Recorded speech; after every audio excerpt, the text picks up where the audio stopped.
Assalamualaikum warahmatullahi wabarakatuh. Apa kabar hari ini anak-anak? Alhamdulillah jika semuanya baik. Nah, sekarang kita akan belajar tentang pengetahuan dasar sholat, seperti pengertian sholat, manfaat sholat, dan macam-macam sholat. Nah, untuk yang pertama, apa sih sholat itu? Sholat itu adalah suatu perbuatan serta perkataan yang dimulai dengan takbir dan diakhiri dengan salam, sesuai dengan persyaratan yang ada. Nah, sholat juga merupakan ibadah yang dicintai oleh Allah karena ibadah tersebut dapat membuat diri kita lebih dekat kepada Allah. Tidak hanya untuk mendekatkan diri kepada Allah, sholat juga bermanfaat untuk menenangkan hati, menyehatkan mental, dan fisik secara keseluruhan. Bagaimana anak-anak, apakah sudah mengerti? Baik, jika sudah mengerti, Ibu akan memberikan kalian tugas. Tetapi, kalian harus mengerjakan tugasnya secara berkelompok ya. Jadi sebelumnya Ibu akan membagi 3 kelompok. Nah, jika sudah mengetahui kelompoknya masing-masing, silakan berkumpul dahulu dengan kelompoknya ya. Apakah semuanya sudah berkumpul dengan kelompoknya? Nah, jika sudah, kita akan menyelesaikan tugasnya. Apa itu tugasnya? Tugasnya yaitu mendiskusikan apa saja hal-hal yang membatalkan sholat. Setelah itu, waktu diskusinya Ibu berikan 10 menit ya. Silakan berdiskusi. Baik anak-anak, karena waktu diskusinya sudah habis, sekarang Ibu ingin masing-masing dari kelompok kalian menjelaskan hasil diskusinya di depan kita semua. Kita mulai dengan kelompok 1 terlebih dahulu ya. Silakan pada kelompok 1, silakan maju ke depan. Baik anak-anak, karena semua kelompok telah menjelaskan hasil diskusinya, sekarang Ibu akan mengulas kembali materi yang tadi didiskusikan, yaitu apa saja sih hal-hal yang membatalkan dalam sholat. Nah, jadi hal-hal yang membatalkan sholat itu ada 12 perkara ya. Yang pertama itu murtad. Apa itu murtad? Murtad adalah keluar dari Islam. Kenapa menjadi pembatalan sholat? Karena sebagaimana yang kita ketahui bahwa salah satu syarat sahnya sholat yaitu beragama Islam. Jadi, orang yang keluar dari Islam atau status keislamannya lepas, maka otomatis sholatnya batal. Yang kedua ada hilang akal sehat atau gila. Hilangnya akal sehat juga menjadi hal yang membatalkan sholat, karena di antara syarat sah sholat yaitu berakal. Jadi untuk orang yang tidak memiliki akal atau hilangnya akal, sholatnya tidak sah. Yang ketiga, terkena najis. Suci dari najis menjadi salah satu syarat sah sholat, sehingga tak sah sholat seseorang apabila di bajunya, di badannya, atau pada tempat sholatnya terkena najis. Selanjutnya, berhadas kecil dan berhadas besar. Hadas kecil di sini berupa keluarnya sesuatu seperti kentut dan semua hal yang keluar dari 2 lubang, yakni kubul dan dubur, membuat sholat seseorang bisa batal. Nah, sedangkan berhadas besar bisa juga seperti haid, nifas, dan melahirkan. Selanjutnya ada terbukanya aurat secara sengaja. Nah, bila sedang sholat dan aurat terbuka dalam waktu lama, maka itu akan membuat sholatnya batal. Jika aurat terbuka dalam waktu sekilas dan langsung ditutup, ada ulama yang mengatakan bahwa tidak menjadikan sholat tersebut batal. Selanjutnya ada tidak membaca surat Al-Fatihah. Kenapa? Karena surat Al-Fatihah adalah termasuk dari rukun sholat, sehingga muslim yang secara sengaja maupun lupa untuk tidak membacanya, maka sholatnya tidak sah. Selanjutnya, mengucap salam dan menjawabnya. Nah, meski mengucapkan salam adalah sunnah dan menjawabnya adalah wajib, tetapi tidak boleh dilakukan ketika sedang sholat. Karena dalam sholat, salam merupakan berada di akhir sebagai penutup.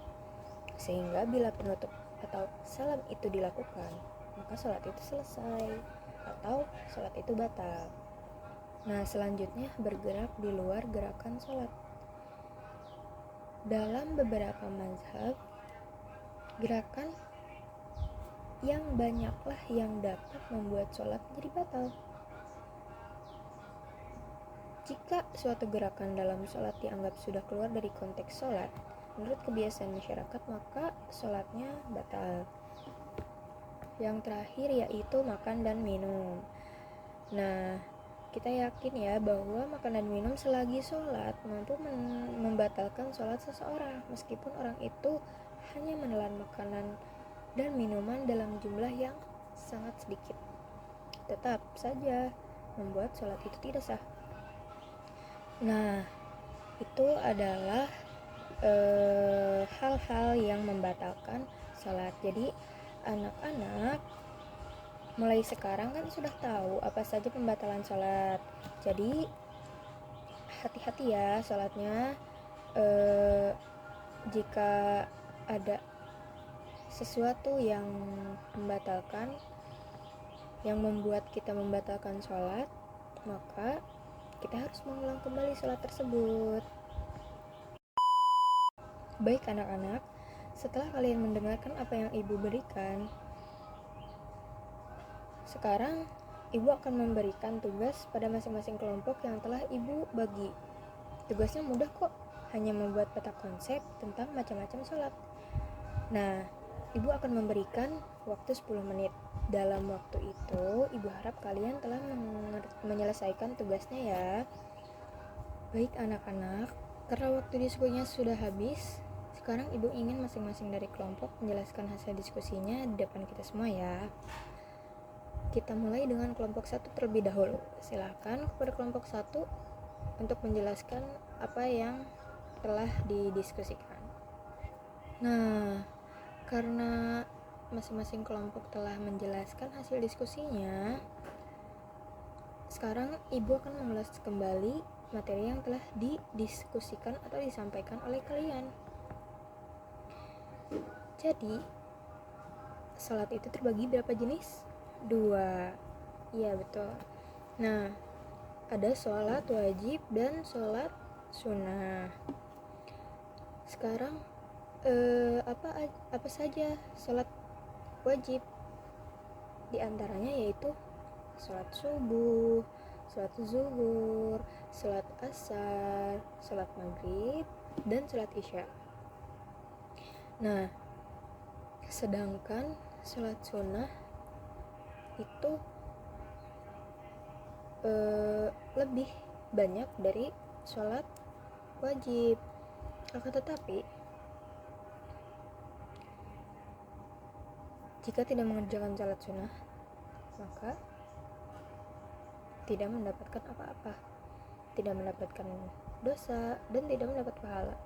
Sedangkan jika tidak melaksanakan sholat wajib, kalian akan mendapatkan dosa. Apalagi untuk seorang yang telah baligh. Nah, sekarang kita sebutkan apa saja sholat sunnah. Yang pertama ada sholat taubat, terus sholat witir, sholat duha, sholat hajat, sholat tarawih, sholat tahiyatul masjid, sholat istihoroh, sholat sunnah rawatib, sholat tahajud, sholat tasbih, sholat idul adha dan idul fitri, dan sholat istisqa. Nah, hari ini kita akan belajar tentang macam-macam gerakan pada sholat. Nah, pasti kalian beberapa mungkin masih ada yang keliru dalam gerakan sholat. Nah, hari ini kita akan membahasnya. Simak baik-baik ya.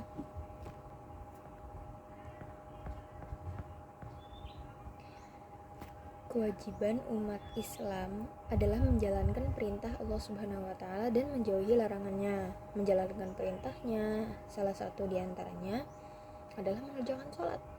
Sholat sangat penting dalam agama Islam sehingga termasuk dalam rukun sholat Islam yang kedua. Bahkan sholat merupakan tiang agama. Sholat yang wajib dikerjakan adalah sholat 5 waktu, diantaranya subuh, zuhur, asar, maghrib, dan isya. Nah, minggu lalu kita sudah belajar tentang bacaan-bacaan dalam sholat. Sekarang kita akan belajar tentang gerakan-gerakan dalam sholatnya. Yang pertama ada gerakan berdiri. Nah, cara kita berdirinya dalam sholat yaitu kakinya harus direnggangkan kira-kira 1 jengkal, kurang lebih 20 cm. Terus badan, khususnya bagian dada, harus menghadap kiblat dan pandangan diarahkan ke tempat sujud. Yang kedua ada niat dan takbiratul ihram. Tata cara melakukan niat yaitu meniatkan di dalam hati, dilakukan bersama-sama dengan takbiratul ihram, mengucapkan Allahu Akbar. Nah, hal-hal yang harus diniati yaitu membaca niat sesuai dengan sholat yang akan dilakukan oleh kita. Selanjutnya membaca surat Al-Fatihah. Dimulai dari ayat Bismillah, wajib menjaga tasydid, huruf, makhraj, dan runtuhnya ayat serta terus menerus. Setelah itu membaca surat pendek. Yang selanjutnya yaitu ruku dan tumakninah. Gimana caranya? Nah, setelah diam sebentar selesai membaca surat, lalu membaca takbir sambil mengangkat kedua tangan seperti yang kita lakukan ketika takbiratul ihram. Kemudian kedua telapak tangan memegang lutut, posisi punggung dan kepala rata seperti papan. Jari tangan diarahkan ke kiblat dan dibeberkan seperti biasa. Kedua siku direnggangkan dari lambung dan perut diangkat. Setelah itu membaca bacaan ruku. Selanjutnya itidal dan tumaninah. Bagaimana caranya? Caranya yaitu membaca bacaan itidal sambil mengangkat tangan seperti takbiratul ihram, lalu diletakkan pada bagian dada atau dilepaskan. Tetapi yang lebih utama dilepaskan dengan syarat tidak digerakkan, dan membaca doa i'tidal. Setelah membaca, diam sebentar, lalu mengucapkan takbir untuk sujud tanpa mengangkat tangan. Nah, selanjutnya sujud. Gimana caranya? Dari i'tidal yang berdiri tegak, turun dan lebih dulu sampai di tempat sujud adalah kedua lutut, lalu kedua telapak tangan, lalu dahi dan hidung. Kedua siku direnggangkan dari lambung, telapak tangan sejajar dengan bahu, kaki direnggangkan dan diletakkan hingga ujung jari menghadap kiblat, perut diangkat dari kedua paha, dan membaca doa sujud sebanyak 3 kali. Ketika sujud, 7 anggota badan wajib menempel pada tempat sujud, yaitu dahi, kedua lutut, kedua telapak tangan, sebagian jari kaki yang bagian dalam, dan antara dahi dan tempat sujud harus tidak ada penghalang. Nah, setelah itu membaca takbir lalu duduk di antara 2 sujud dan tumaninah. Gimana caranya? Setelah sujud, bangun dari sujud sambil membaca takbir lalu Kedua telapak tangan diletakkan di atas paha sekira ujung jari rata dengan lutut. Jari tangan dibeber biasa, direnggangkan biasa, dan telapak kaki kanan ditegakkan, ujungnya menghadapkan ke kiblat. Sedangkan kaki kiri diduduki. Setelah itu membaca doa duduk di antara dua sujud. Pada rakaat kedua ini disunatkan untuk tahiyat awal bila sholatnya lebih dari 2 rakaat, dan untuk tahiyat akhir bila sholatnya 2 rakaat. Untuk duduk tahiyat awal caranya sama dengan duduk di antara dua sujud, hanya saja di sini jari tangan kanan digenggam kecuali jari telunjuk, dan posisinya lebih utama adalah ibu jari digenggam. Ujungnya diletakkan di pinggir telapak tangan di bawah jari telunjuk yang dibiarkan terlepas, sedangkan ketiga jari yang lain juga ikut digenggam, yaitu untuk mengisyaratkan bilangan 53. Baik anak-anak, sekarang ibu akan meminta kalian untuk menebak gambar apa saja yang ada di depan. Nah, untuk gambar yang pertama, itu gambar apa? Iya, gambar berdiri. Yang kedua, itu gerakan apa? Ya, takbiratul ihram, untuk memulai sholat. Nah, yang ketiga, setelah takbiratul ihram, kita ngapain tuh? Gerakan apa itu? Membaca surat Al-Fatihah. Iya, betul. Nah, setelah membaca surat Al-Fatihah dilanjut dengan surat-surat yang ada di dalam Al-Quran. Selanjutnya, iya benar, itu gerakan ruku. Nah, sekarang ibu yang menebak penjelasannya, lalu kalian memilih gambarnya. Sekarang duduk di antara dua sujud, yang mana? Iya, yang nomor 7. Selanjutnya, kalau i'tidal yang mana? Iya, betul, yang nomor 5. Sekarang coba tebak duduk tahiyat. Yang mana coba? Iya, betul, yang nomor 8. Nah, selanjutnya, kalau sujud gerakannya yang mana? Iya, betul, yang nomor 6. Nah, dan sekarang gerakan terakhir sholat yaitu salam. Salam yaitu memalingkan wajah ke sebelah kanan dan ke sebelah kiri. Yang mana coba gambarnya? Iya, yang ke 9 dan 10. Nah, untuk di situ ada gambar yang ke 11. Kenapa gambarnya seperti orang yang duduk di atas kasur, tetapi dia melihat ke kiblat?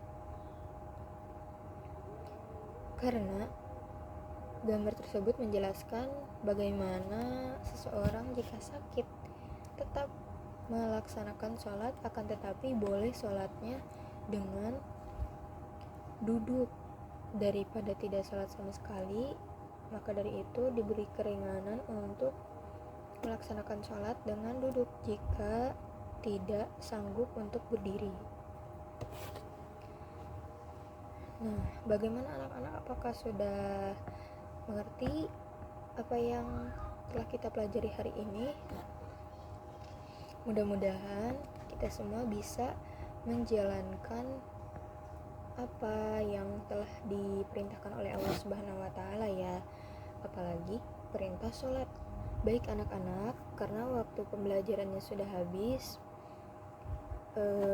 Semoga apa yang kita pelajari hari ini bisa kita terapkan dalam kehidupan sehari-hari ya. Bisa menjadi pengetahuan yang bermanfaat juga untuk kita semua. Terima kasih semuanya dan sampai jumpa. Wassalamualaikum warahmatullahi wabarakatuh.